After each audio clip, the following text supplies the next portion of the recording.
I want you to think of how you approach the idea of the quality of your healthcare in this country, in the United States.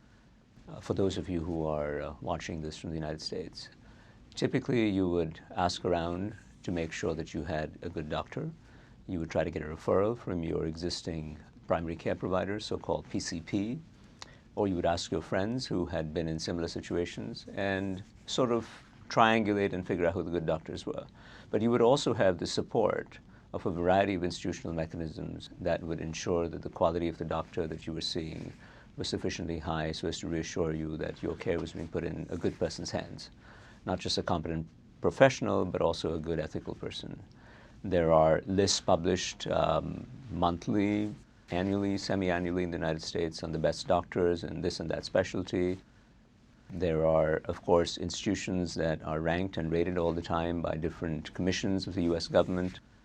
There are magazines that specialize in ranking doctors and medical care facilities on a variety of dimensions.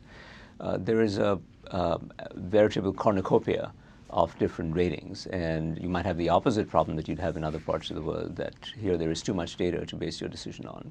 But you would not be short of being able to get the right information that you need to make a good choice of a doctor. That information is woefully missing in most parts of the world. You would, of course, still essentially ask your friends and family to figure out who the good doctors were. But beyond that, you would have much less assurance that the doctor that you're seeing is of acceptably high quality.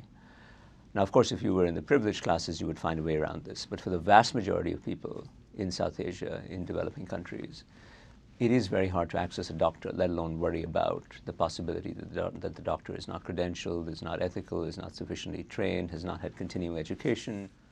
These are all niceties that don't even cross the minds of anybody. If there is a doctor with a Red Cross sign outside, that seems to work just fine. This absence of information is what I refer to as an institutional void. That's a mouthful, but void simply refers to the idea that something is missing. Here, the piece of information that's missing is reliable information about the doctor. How do I find a good primary care provider? How do I find a good gastroenterologist? How do I find a good ophthalmologist? How do I find a good oncologist? Depending on what my need is. It is fiendishly difficult. In a sense, when you peel back the complexities and the ethical dimensions and the human dimensions of healthcare, there is a basic elemental need here, which is to bring together people who have something to exchange.